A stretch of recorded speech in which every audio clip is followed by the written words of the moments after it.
So, can someone tell me where did we stop last time?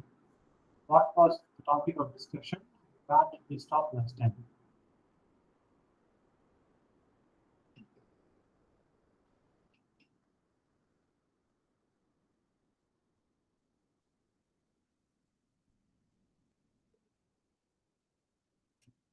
What were we discussing and where did we stop?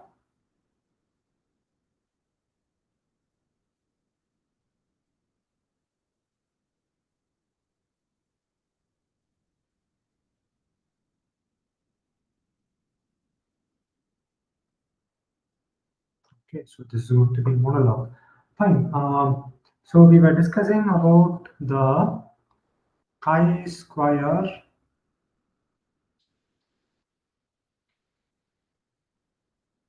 goodness of fit test, right? This is a test to see how good a data fits in hypothesized distribution. So that is what we were discussing.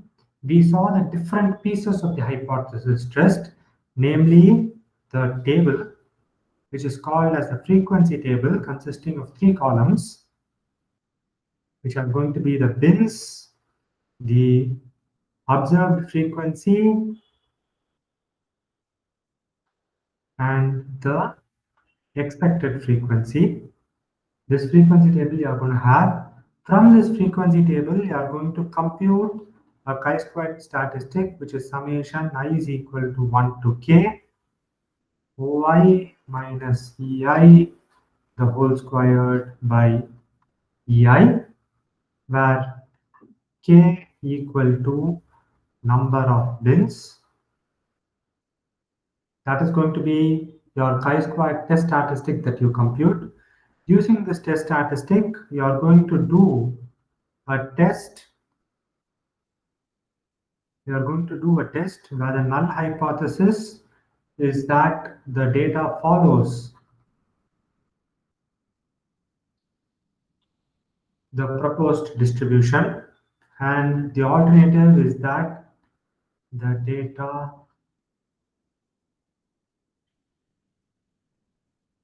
does not follow the hypothesized distribution. And to check this test, you have 2 approaches. The first one is where you have the chi-squared computed, checked against the chi-squared tabulated,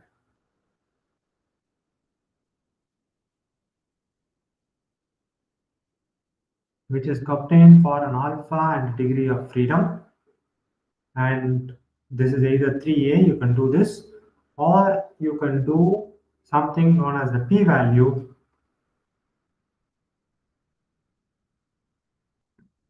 P-value check.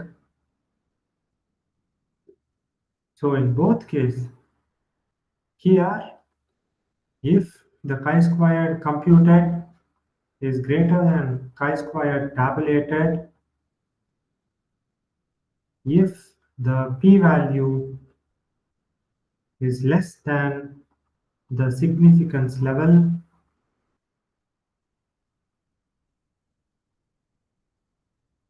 alpha, for both of these cases, you will reject H0. Right? So this is what we saw last time. All of this is statistics. How you use a chi-squared goodness of fit test on a data and arrive at a conclusion. This basically, the final one, the step 4, is the conclusion.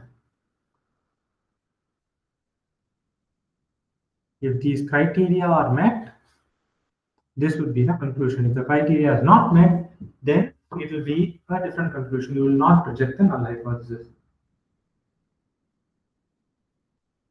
Else,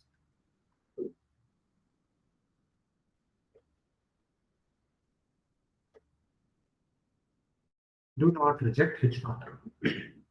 So this is the entire test that you will be performing. And as I was telling, this is all going to be your basic statistics. BA course is going to be a bridge between statistics and the business world, which means what? All of this is fine. All of this can be done only if you are given this table known as the frequency table.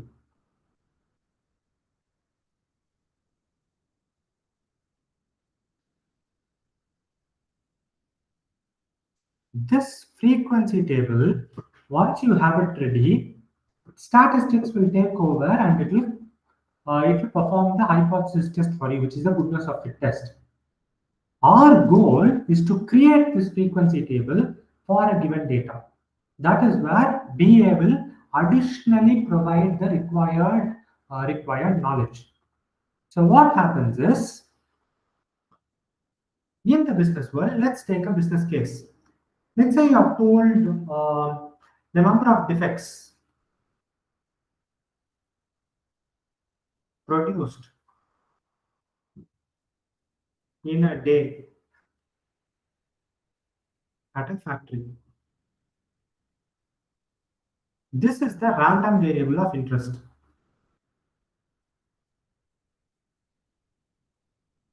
The random variable of interest is this guy. How many the count of defects do I produce in a given day at a factory, right? So this could be anything. So the sample space could be anything. I could produce 0, I could produce 1, I could produce 2, whatever. Let's say I could produce up to, let's say, 7 defects. I maybe produce a total of 10 products in a day. I make 10 products in a day, in a day, and the number of defects out of them could be that I make all 10 correctly, I make 9 of them correctly, I make 8 of them correct, or I only make 3 of them correct. So S is going to be the number of defects. This is the sample space.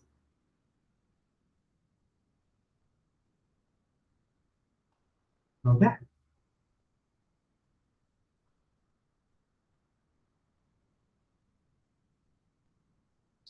This is the sample space. Now what you do is, the goal is to find what type of distribution my defects follow. So you are tasked with the question, what type of distribution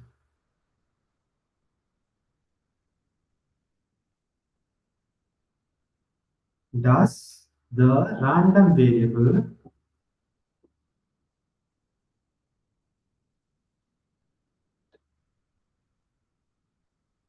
follow? Okay, so that is your question. Everyone with me so far? You guys are able to hear me, or you guys are able to follow what I'm trying to say so far? Yes, sir. Yes, okay. sir. So this is going to be the random variable of interest. Now, for doing this, what type of distribution does the random variable follow? That question, to answer that question, the tool you have in your hand is the chi-squared goodness of fit test. So you must do that test. That is what is your that is what is your decision, the type of statistical tool you are going to use, right? However, for using that statistical tool, you need to create the frequency table. The business will not give you the frequency table. What they will instead give you is a data set which will look like this, a sample data of, let's say, the last 30 days. I will give you 2 columns. I will give you day, and I will give you number of defects, right? So day 1, I had 4 defects. Day 2, I had, let's say, 3 defects. Day 3, I had, let's say, 7 defects. So on and so forth. Day 30, I had, let's say, 6 defects. So I will now give you a sample data for 1 month, for example. For the past 1 month, on every day, with the past month had 30 days. So on every day, how many defects I noted in my production? This is the information that is given to you. From this, you must create a frequency table. Once you create the frequency table, then you can perform the goodness of the test. So the gap that BA fills is converting this data to a frequency table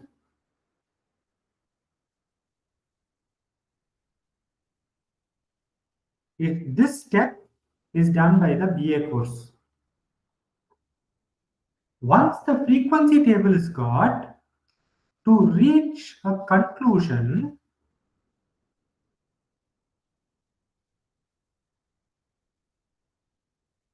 you will use stats. Basically, here too, you will be using stats. That's a different thing. But a more direct stat, you will be using a chi-square goodness of fit test directly. Once you make a conclusion, again, you should have business insights, which you will get later, not right now, but you will have insights. This is again a BA phenomenon. Right here is where your visualizations will sit, right? Your implications will sit. All of that will be in your insights, right? So this conversion of the data that you get in an industry to the final business insights has two intermediate pieces, which is creating it, cleaning it for the use of stats, which is the generation of frequency table. There your business knowledge should be there. Once you get a result from your statistics technique, the hypothesis testing to find its conclusion, based on that conclusion, the insights that you deliver, there also business analytics will come and sit. So this is the two gaps that will be filled by the BA course. All of you with me so far?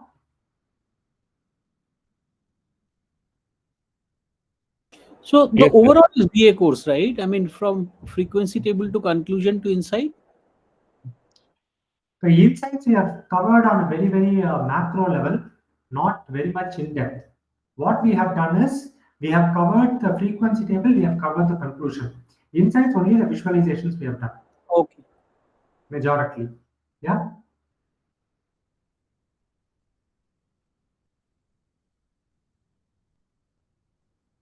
Okay.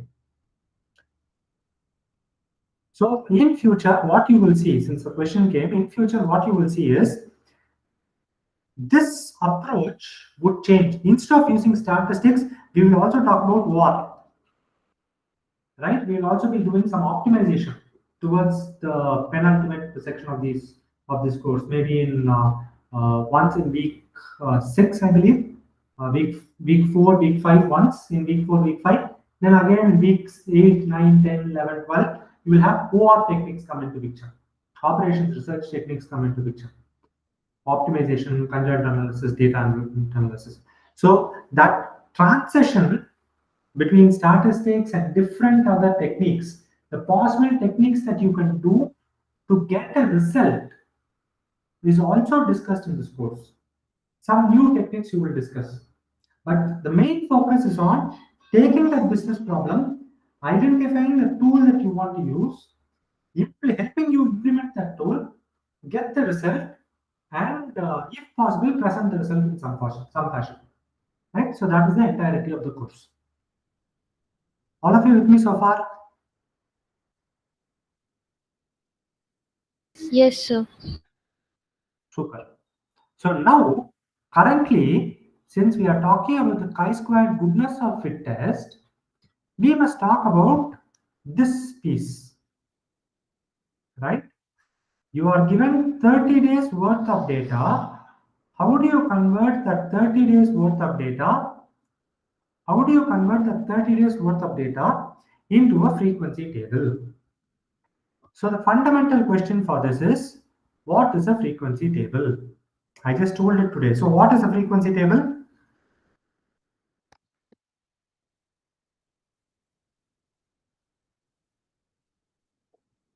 So what's the frequency table? What does it contain? Like number of occurrences. Even before that, what is first column? Bins, sir. Bins. Super. So the first column is bins. The second column is what? Observed frequency. Okay, second column is observed frequency. What is the third column? Expected frequency. Super. It is going to be the expected frequency. I will put it here because I want to in between show you a step. So basically my frequency table will have these three things: bins, observed frequency, expected frequency. Okay, so these are the three primary columns. For getting the expected frequency, you need something in between. What is this? Any guesses? If you have seen the tutorial, you should be able to tell me.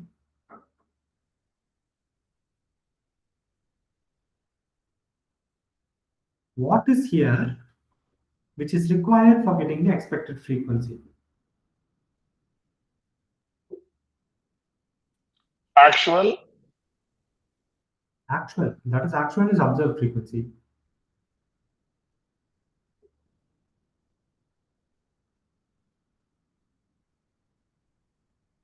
Okay, keep it in mind. We'll come to that. First question. So first column, bins. What are the bins for your problem?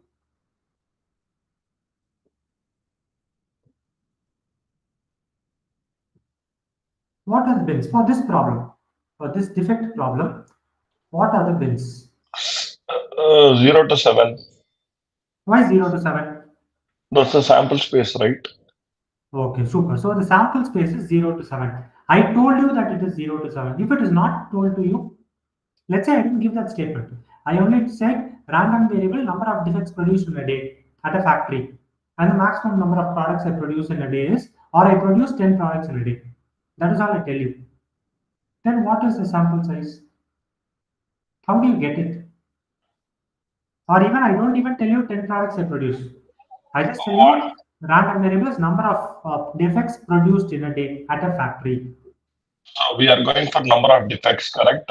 So we can look at the different distinct number of defects, and each defect can be categorized into a bin, or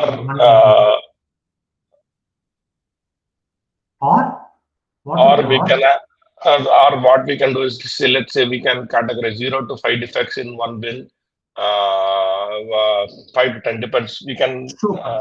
Very good, very good. Now you have given me two options. Okay, you have said do distinct. Okay, let's say I do distinct, I get these numbers 4, 3, 7, 6. Let's say that is all is there in the list. This is one option. The second option that you said is go for range. I could go for 0 to 5, let's say 6 to 10, 11 to 15, right? So something of this sort. First, tell me what is the difference between this guy and what is the difference between this guy? 4, 3, 7, 6, 0 to 5, 6 to 10, 11 to 15. What is the fundamental difference on the type? So it is discrete and continuous. Wonderful. So this is discrete. This is continuous. So the first question that you have to ask when you are doing bins is to see whether the random variable of interest for you is going to be a discrete random variable or a continuous random variable. So that is the first thing that you have to identify. How will you identify that? Whether the random variable, number of defects produced in a day at a factory, that is all is the description of the random variable given to you. How will you know whether it is discrete or whether it is continuous? Something which maybe we the can use of count is decimals. always discrete. Where will the decimal? Pardon me. So I heard something which is always something which we can count is discrete, and something which we measure is continuous. Okay. Number of defects produced in a day. I am measuring only. I have a sample from that. I am measuring how many. So count and measuring, maybe in English it might be different, but in actual practice, If what it will is give you? With decimal, maybe it is a continuous. Without decimal, that's a discrete. Super. All right, fine. What should be with continuous? Where will you check whether it is having decimal or whether it is not having decimal? Where will you check it? You are absolutely right. That is what basically drives. Mathematically, that is what it drives. Where will you check? What should have decimal? What should have non-decimal numbers? Or integer numbers or whole numbers? The answer is staring you on the screen. The observations. Observations of what? What observations? Use the actual term. Where are the observations sitting? In the data set. Observed data. frequency. Observed frequency. No. It sits in the sample size. So it sits in the sample that is given to you. So when I say I'm giving you a sample of 30 days, you look at the defects column. If all the numbers in that defects column are integers, right? Then I can safely assume, okay, looking at the variable name, looking at this thing, I can safely assume, okay, this is going to be a discrete variable for me. But let's say the sample has decimal numbers in it. Then you can make a fairly good assumption saying that it is continuous. This is not a foolproof mechanism, but it is a mechanism that you can find out, right? Over time, you will get more techniques that will help you identify whether something is discrete or continuous. But this is the basic one. If it is discrete, you are usually going to look at the sample, look at the column that has the random variable, and if it has discrete numbers or integer numbers, you will take it as discrete. Okay? Yes, no, any doubt so far? Yeah, sir, can you explain once again? Maybe I have not understood. What I'm trying to say is, if you want to know how this random variable is, what type of random variable, whether it is a discrete random variable or a continuous random variable, you should go look at the defect, or you should go look at the sample, the column that contains the random variable. In our case, the column that contains the random variable is this guy. You look at the entries in this column and check whether they are all going to be integers or they are all going to be, let's say, decimal numbers. If they are decimal numbers, usually you will take it as a continuous variable, not always, usually. Let's say I have decimals 1.1, 1.2, 1.3, 1.4, 1.5. Then I can safely say that it is all going to be discrete as well, because it's all increasing in ranges of 0.1 and they are all the same. But in general, whenever you have a decimal number in your random variable, you treat it as a continuous random variable. When it is only having whole numbers, you will treat it as a discrete random variable. Okay? Usually, not always, but a usual thumb rule. Okay? A usual, not even a thumb rule, a guiding rule. Yes, no? Yes, sir. Okay. Very good. So, the first thing that you notice is the data that I have given to you has a distinct numbers in it. So, it is a discrete random variable. So, when you have discrete random variable, you need not use ranges. So, that is gone. So, what is left for your bins?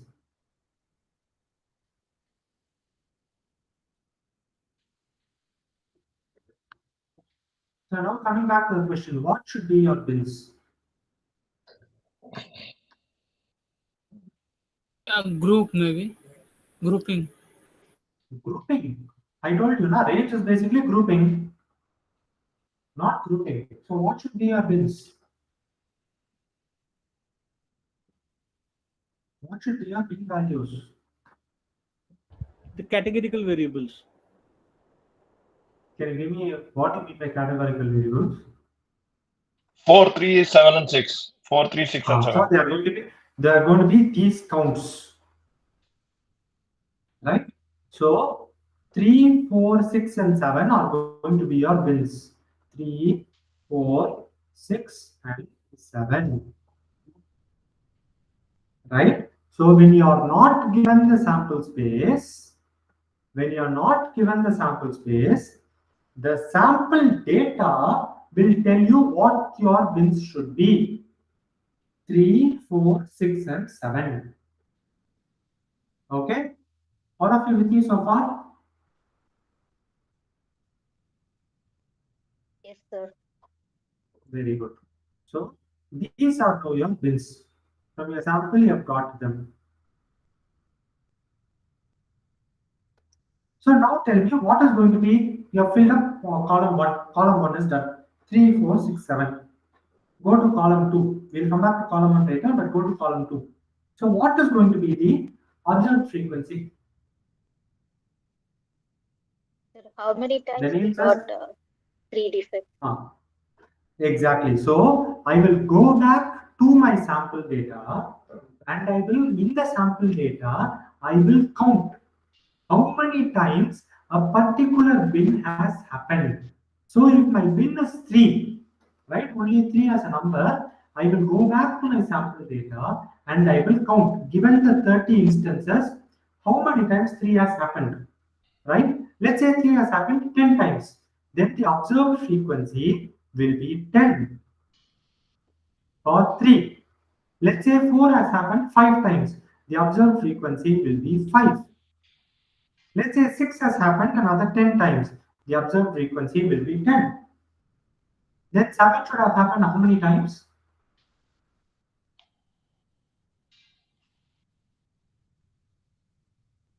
What should be the observed frequency for 7? 5. Why?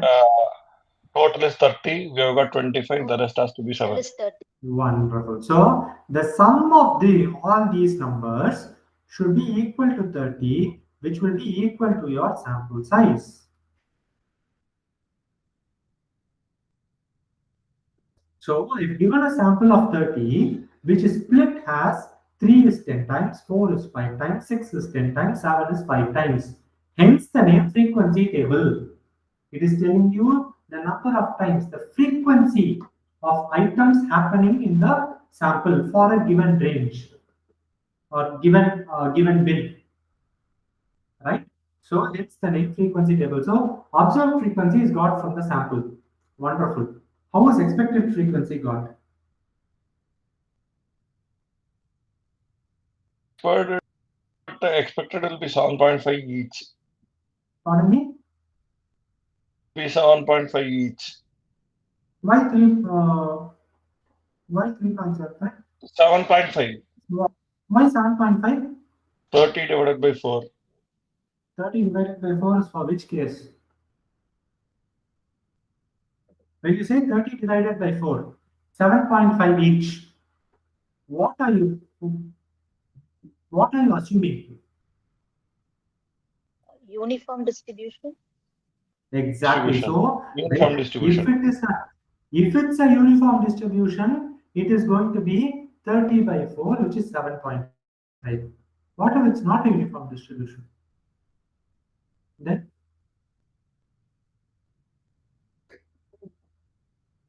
we have the We formula, have to right? use For the formula distribution. for the respective distribution. what is the formula for the respective distribution? Generic version.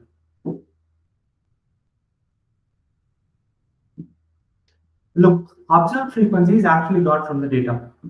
Expected frequency is what? Let's say, I don't know how many of you are having kids who wrote exams recently. If you had asked your kid after writing an exam, what score he will get, he will give you a number, right? What is that number that he gives you before the results are being published?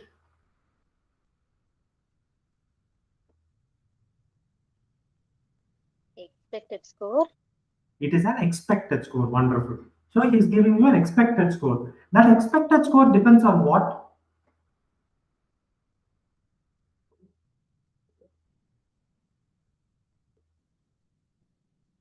The expected score depends on what? Maybe. What probability? Tell me for the child itself.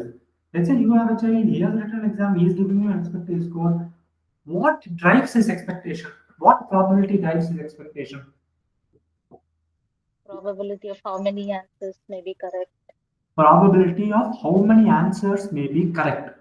Exactly. So if he has written a test for 100 marks, out of those 100 marks, I'm probability expecting so many questions to be right. For these questions, I expect this mark, so this is my total. Same thing here now. So what probability should we be looking at? Probability of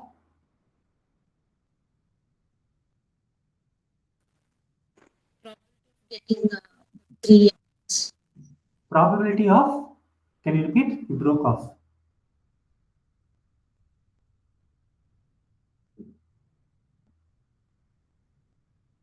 You were right. If I heard you correctly, you were right. Can you just repeat the answer?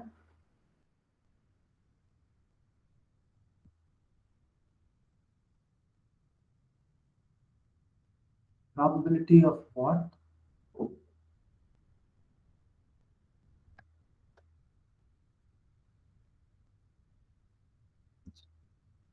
Just like how a student looks at the probability of him getting a particular question correct, what he will be looking at, what is the probability of observing this bin?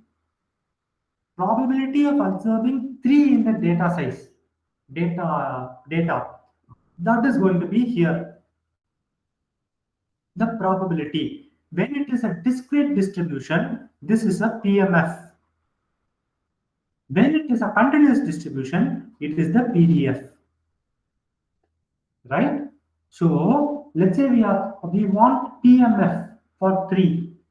3 is a discrete number. So what is the probability of observing 3 defects on any given day? So that is going to be your PMF. So I have this probability. Okay.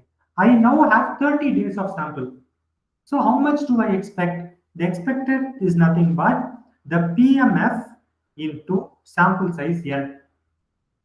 So the sample size, which is n, is I have 30 observations. If the probability of 3 occurring is, let's say, 0.3, then what is the expected frequency? It is going to be 0.3, which is the PMF, into 10, which is going to be equal to 3. So I would have expected to see 0.3 into 10, which is I would have expected to see 3 observations which are having value of 3. Let's say for 4, it could have been, let's say, 0.5 into 10. That could be 5. For 6, it could have been 0.2 into 10, which could have been 2. Right? For 7, it could have been, let's say, 0.1 into 10, which could have been 1. So this would be my expectation. I am expecting to see 3 observations of 3, 5 observations of 4, 2 observations of 6, and 1 observation of 7. Making sense? Yes, no? Yes, sir. Everyone clear up to this point?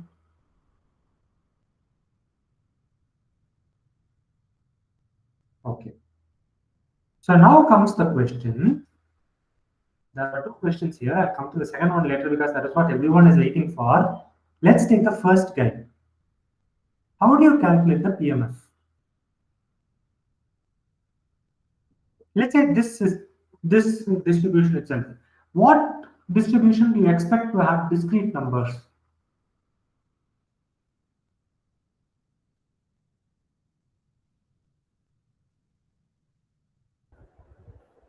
A uniform Poisson. Uniform and Poisson. Here, what would be a best distribution? Any guesses? Among the 2, uniform or Poisson, which would be better? Poisson. Uniform. Not uniform, it would be a Poisson. So usually defects follow a Poisson distribution. So Poisson here should be a first guess. So what you will do is you will use the PMF function for a Poisson, which is going to be e power minus lambda. Lambda lambda power x by x factorial, where lambda is what? The mean. It is the mean of what?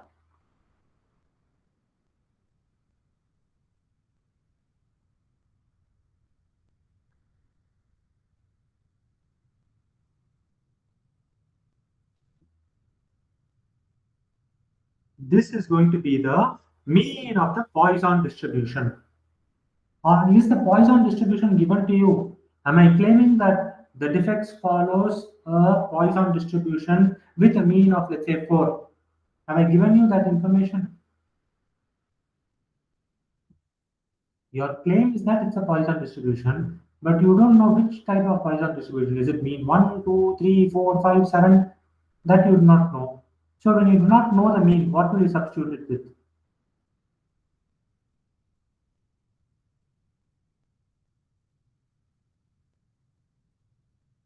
When you do not know the mean of the Poisson distribution, which is the population distribution, what will you substitute it with?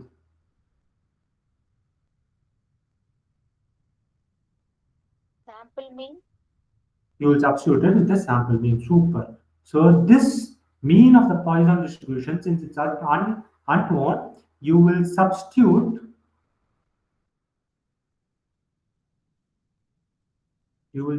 this guy with the sample mean. So now what is your claim? What is your H0? Your H0 is that the data follows a Poisson distribution with mean of lambda. This is your H0. So since this is your H0, your PMF must be probability mass function for a Poisson distribution with a mean of lambda. Hence you take e power minus lambda, lambda power x by x factorial. What is x? This PMF is what? Probability mass function is nothing but what? It is the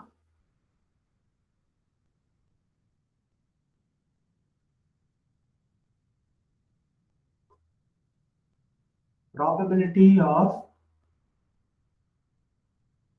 observing x in the sample.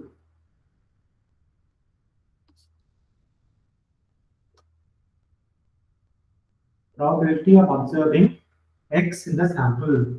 So x is nothing but your bin. So when you say probability of observing 3, what is that? It is the probability mass function. So probability mass function for a particular distribution you will take, multiply it with the sample size, and that will give you the expected frequency. Okay. Having said all of this, I will give you a very, very important Easter egg. How do you define p-value? What is the proper definition of p-value?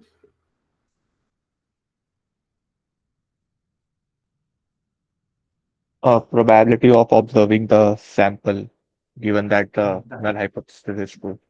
Super. So p-value is nothing but probability of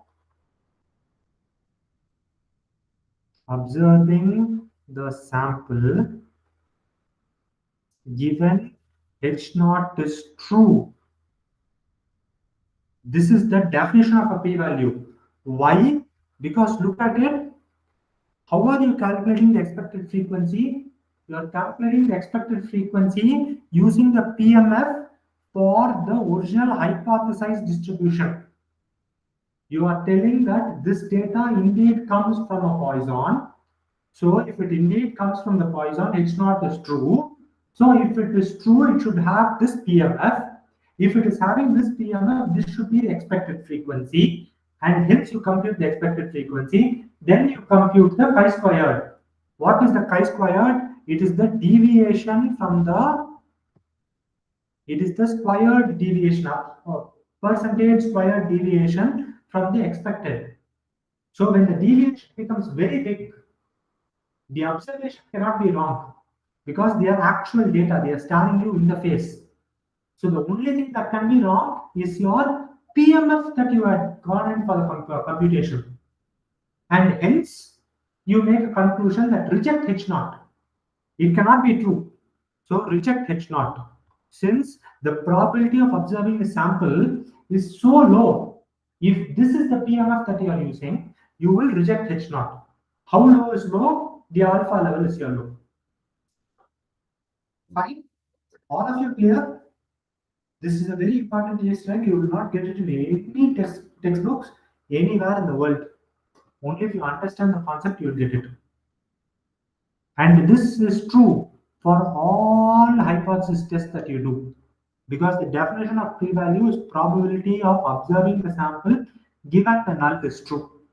That is the definition. It does not change. So this is the funda for all of your hypothesis testing. Everyone clear on this? Yes, sir. This is the reason why you say I either reject H0 or do not reject H0, because you cannot accept H0 because it's already accepted. You cannot say I will accept the alternative, because if H0 is already been accepted, you should reject it, then only whatever is standing would be the alternative, which must automatically be true. So you will never use the term accept H0, do not accept H0, accept the alternative, reject the alternative, do not reject the alternative, do not accept the alternative. All of this is wrong. The only correct convention is reject H0 or do not reject H0, because your entire test is being built on the assumption that H0 is true. H0 has already been accepted. So you can either reject it or not reject it. That is the only thing, right? So whenever you make conclusions from hypothesis testing, always remember you should only say the correct terminology is reject H0, do not reject H0, nothing else. Fine? Yes, no? Yes, sir. Yes, sir. Very good. Then what is the second question staring at your face? This is question number 1, right? The PMF, how do you compute the probability? Either use the PMF or the PDF. What is the second question staring at your face, for which all of you are sitting in this call today?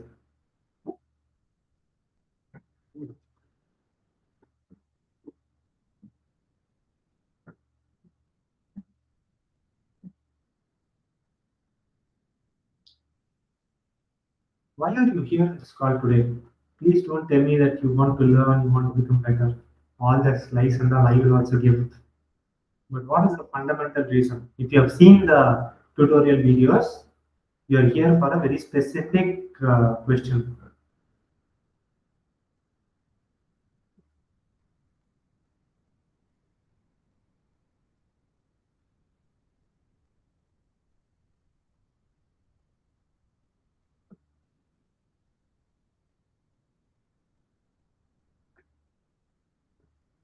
So can Guessing the distribution.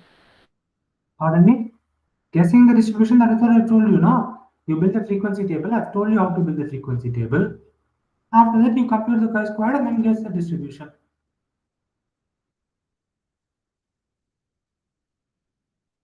So no, that is not the question. What problem will you run into here? We have specifically said that at this point you will run into a problem, and after that I didn't tell you how to solve that problem.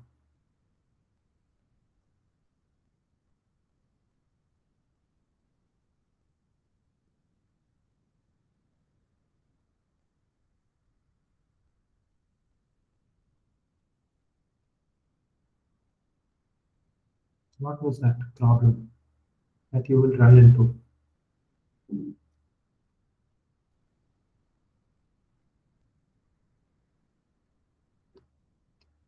It's actually on the screen. The problem is actually staring you on the screen.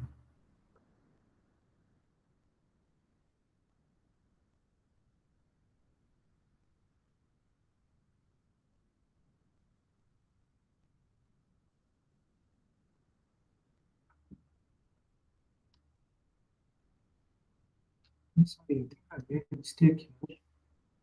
These are not 10, the sample size is 30. The given sample size is 10. Let me just do one thing. Let me just rewrite this. Okay. Let's say it is 0.03, 0.05, for example, 0.02, 0.01, right? And this is 30, right?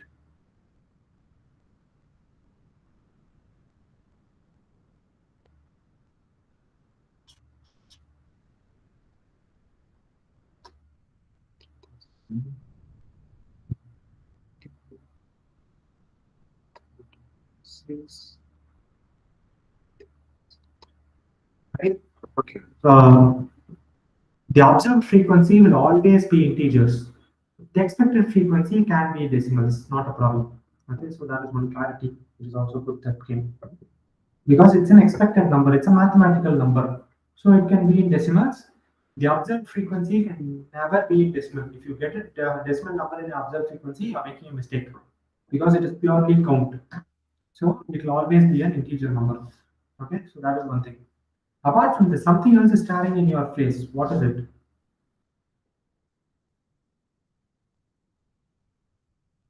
Sir, if the observed frequency and the expected frequency is not matching, like number of frequency is not equal. Can you tell me? You are basically talking about what is this last row?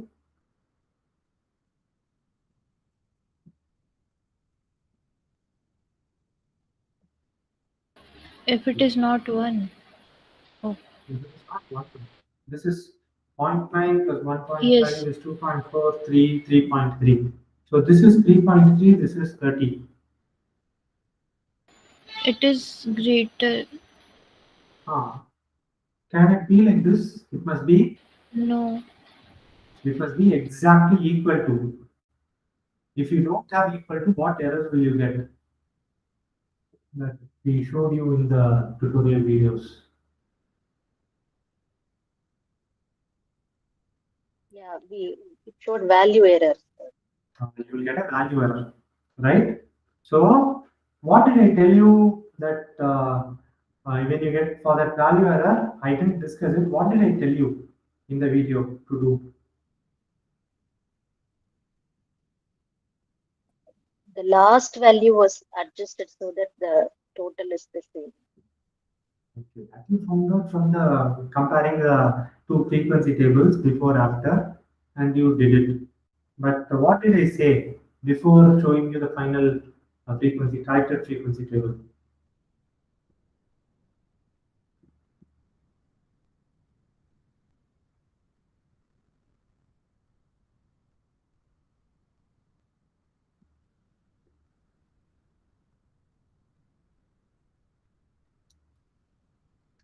Sir, I'm not getting it. Can you rephrase the question? No. Now my question is, if you have seen the tutorial video, we would have shown you that there will be a mismatch between the observed frequency and expected frequency. They will never add up.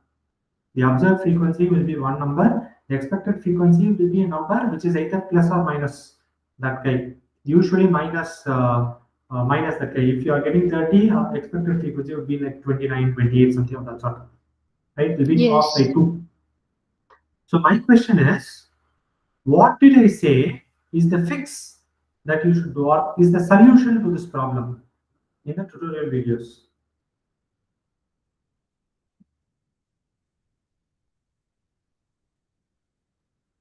Sir, the solution was not given. Exactly. So what did I tell you? I didn't give you a I solution. think you said it was in the discourse. Wonderful. So that is the same thing I'm telling you here also. It is in the discourse. You should find it out. It is a very, very important read. 2-3 terms back we have put it. It's one of our most accessed posts. You should search the discourse. We want you to search the discourse and find out what is the solution to this problem. The solution to this problem lies in one concept, which is basically the properties of probability.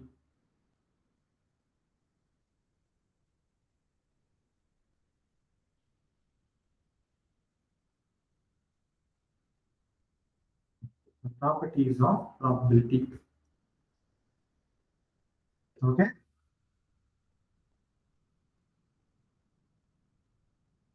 So I want you to link, go to the discourse, search for it, look at these properties of probability, match the two, and find a solution to this problem. We will not tell it during either the live session or during the tutorials, because we deliberately want you to go and search the discourse, get a handle of the discourse, and find a solution. Okay? So unfortunately, yeah. So 0.9, 1.5, these are probabilities, right? How can they be probabilities? No? Like a PMF divided by PDF. PMF into N. This is PMF into N, this number. Okay, PMF okay. is 0.03, Expect. 0.05, 0.02, 0.01. Okay. 0.9, 1.5, 0.6, 0.3 are expected frequency.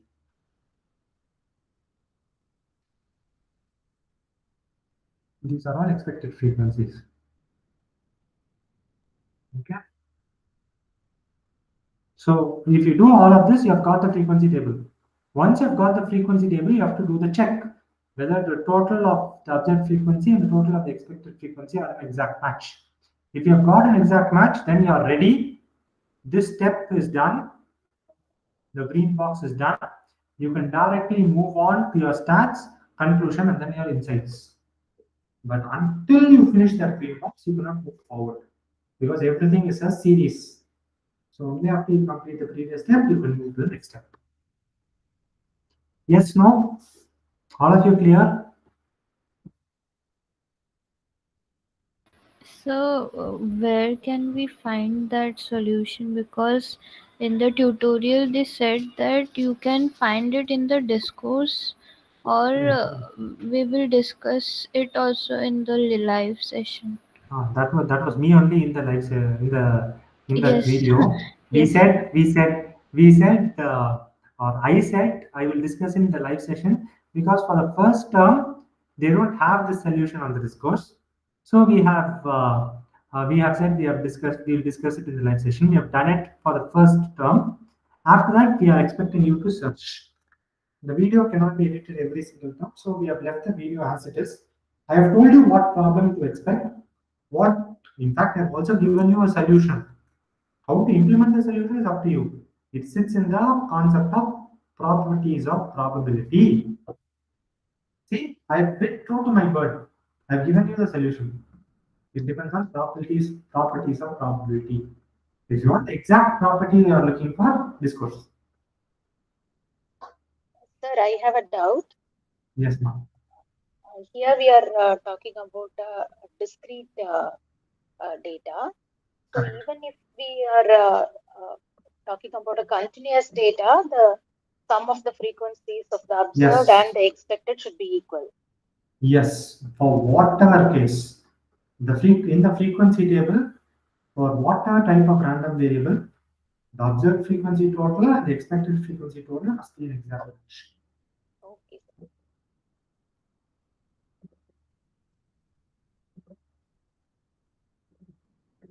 Okay, so this is one thing. One more thing that you should remember, which I will talk to you about, is going to be this degrees of freedom. All right. What is the degrees of freedom? What is the formula for DOF? For a chi-squared goodness of fit test, week 2. K minus P minus 1. Wonderful. So it is K minus P minus 1. What is K? What is P? What is 1? K is the total number of bins. Number of bins. P is the total number of parameters for the assumed distribution. That is the number of parameters. Okay. 1 is? It's a constant. Oh. It's a constant. It's 1. Okay. Right. So DIF is K minus P minus 1. Super. K number of bins you will get from the frequency table once you create it. So that is problem solved. P number of parameters, it is number of parameters or something else. Number of parameters dash. of the distribution we are choosing. Okay, number of parameters dash of the distribution.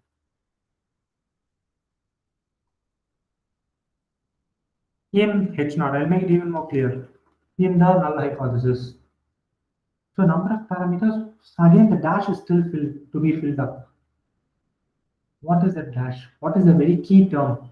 You should always remember.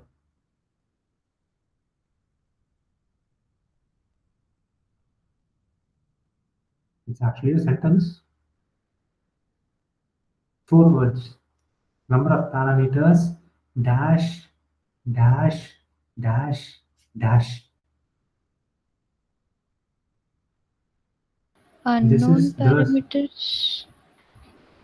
okay. When they are unknown, what will you do? Now fill the first two. I've given you the last two. The sample. Or even I'll give you this number of parameters dash from the sample of the distribution in H0.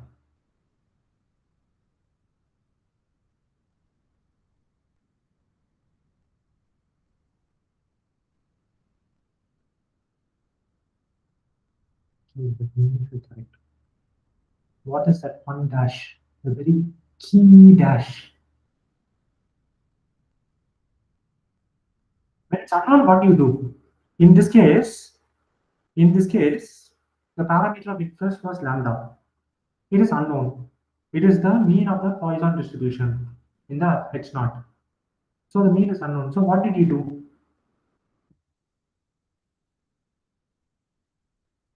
Known? How did it become known? It was unknown. How did it immediately become known? No, we find it out from Number the of sample. You find it from the sample. You compute it from the sample. So number of parameters computed from the sample for the distribution in H0. So if you make I'll give you some basic ones. So the usual ones that we use for H0 are uniform, Poisson, normal, and exponential. Right? So these are your standard distribution. The parameters for uniform, it's lower limit A, upper limit B.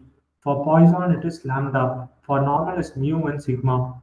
This one is self-work. Go and find out how many for exponential, right? So for an example, let's say uniform distribution. We assume that the defects can be uniformly distributed. A discrete uniform distribution, it can be discretely distributed. And there are a minimum number of 0, is what I tell you. So I have given you A equal to 0. I have not told you B, the upper limit. So you go to the sample and you find out, oh, the upper limit is 7 from sample. Then in this case, your K minus P minus 1 would be K minus 1 minus 1. For the same thing, if I don't tell A and B, then the degrees of freedom would become K minus 2 minus 1. Because both the lower limit, you are taking a lower limit of 3 and upper limit of 7, both of them would come from the sample. So then P becomes 2. Okay? For example, in this Poisson distribution, you don't substitute it. I've given you with a mean of, let's say, 7 is what I tell. Then for this Poisson, since lambda is given,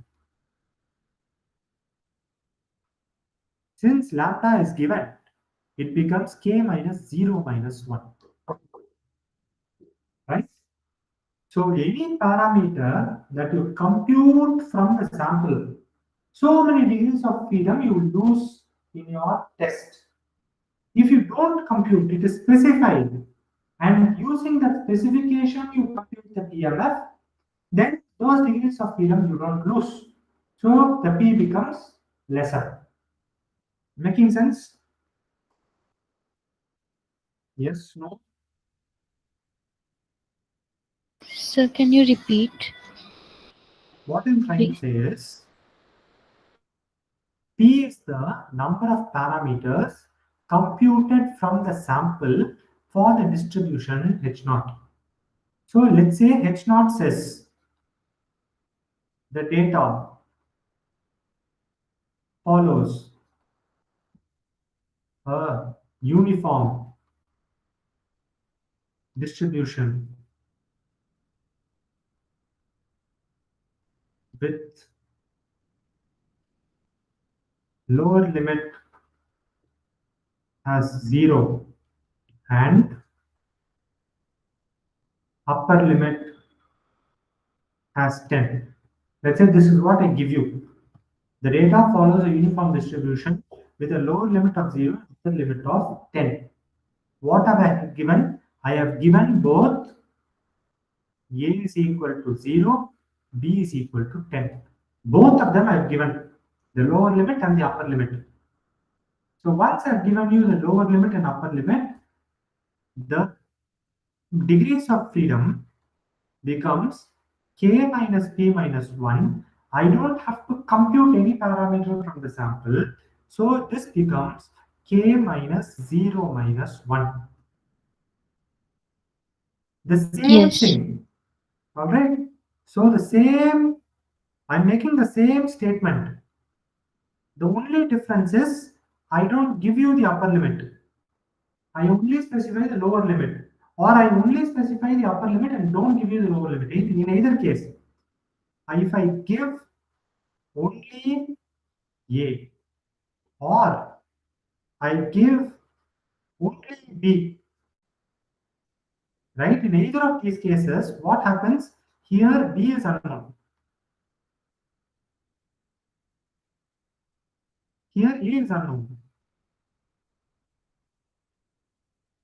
When something is unknown, what you do? You take it from the sample, which implies B taken from sample. Or let's say B computed.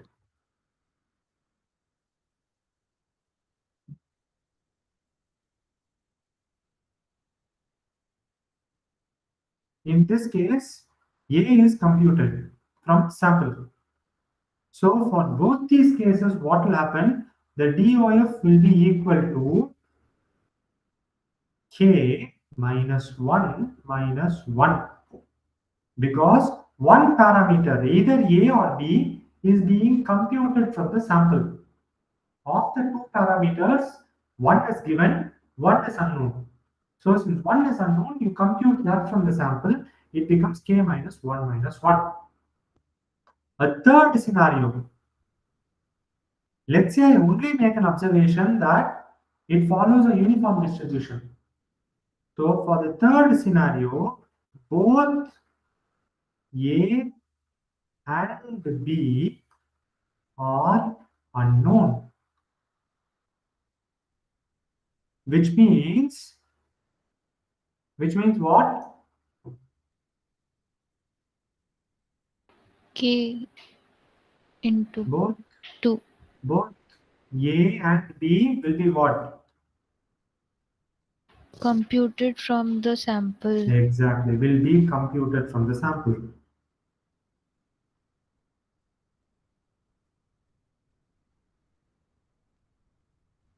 Since they will be computed from the sample, your DOF will be what? Now tell me the formula. K minus 2 minus 1. So it will be K minus 2 minus 1. So that is what this is.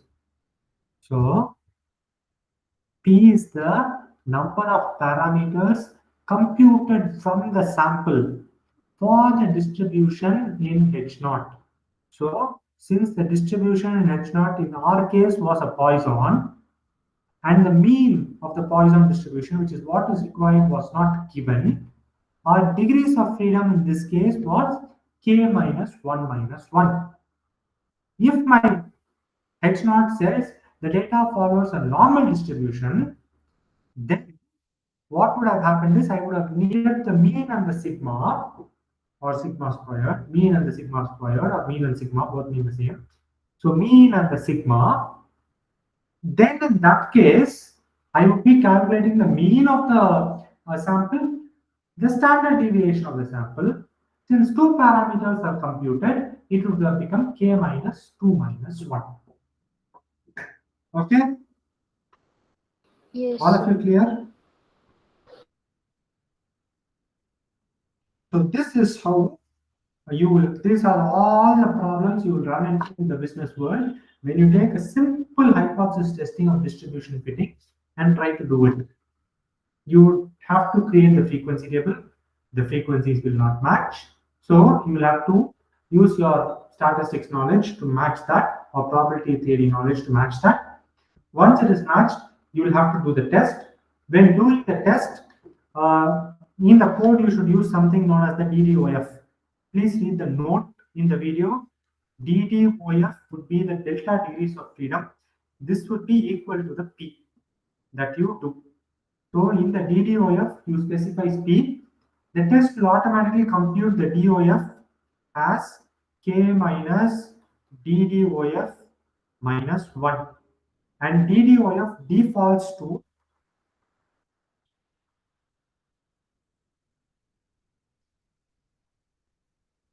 default equal to 0. So in our tutorial video, please note there will be a small error in the code. We have put a note in the bottom. Please read it. The delta degrees of freedom must be the number of p's.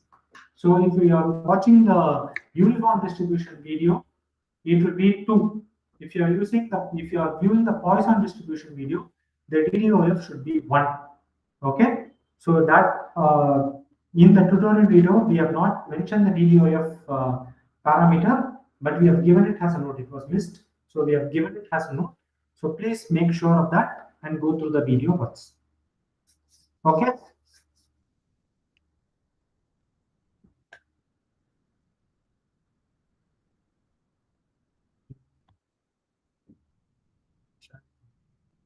Yes, Neha, go ahead. So I have a question, why we are adding -1 in this formula? Oh, wonderful. Are this familiar with how degrees of freedom work? Are this familiar with how degrees of freedom work? What is degrees of freedom? Tell me in a very colloquial sense, what is degrees of freedom?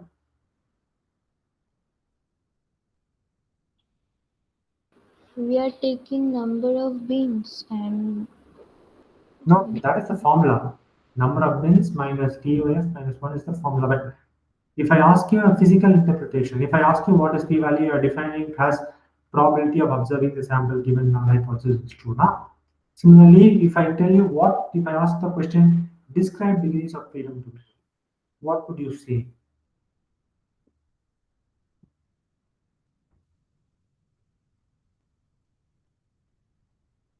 Any mechanical engineers here? You have able to study this in your kinematics.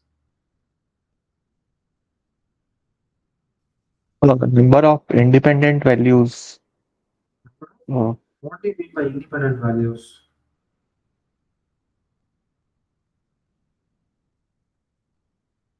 India is not independent enough for you, huh?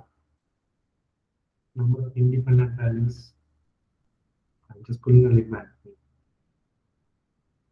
Okay, it is basically the number of directions in which you can move, right? So if I look at this table, right? If I look at this table, let's say I've given you the PMF, right? I've given you the mean. Then the number of directions that I can move does not depend on my parameters. So that becomes 0.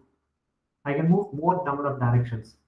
But no matter what, the total should always add up. No? The total cannot be more than 30, cannot be less than 30. The total should be exactly 30. Yes. So the number of directions that I can move is in all directions except the total. So that -1 is always there in the test. So that there is that one point which will hold you. After which is only you can move. Okay? So can you or let me tell you in an even more simpler fashion. Have all of you studied regression? Yeah. We will again. Okay, Sneha, let's do one thing. For the time being, keep this question in mind. Once we complete week 4 or week 5, where we start regression, okay? There again, in the ANOVA table, degrees of freedom will come. At that time, I will explain it very clearly. So that this -1, which is for the error terms, it will become very, very clear over there. Fine? It's for the error terms, sir. It's basically for the error. Okay. The movement of the error terms is always restricted by -1. 1 degrees of freedom goes in movement of the error terms. Okay. Right? I will explain how very beautifully in the regression, because it's much more intuitive to say rather than in a frequency table. In a regression, it will be very beautiful to explain. So I will tell you at that point in time. Okay. In the ANOVA table, remember this. In the ANOVA table, in the error degrees of freedom, there will be a 1 sitting. Keep this with you. I will tell you how. Okay? Okay, sir. Okay. Right. Done. Anything else? Okay, we have overshot time, but I wanted to finish up this topic today. Any other questions?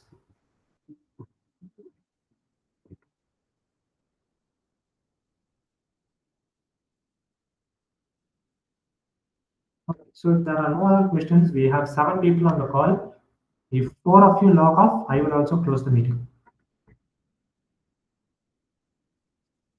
Thank you, sir. Okay, thank you, sir. Yeah, thank you. Good night. Good night.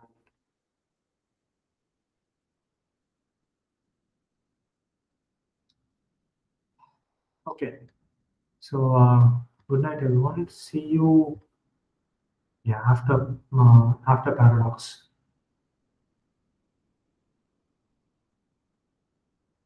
Thank you, sir.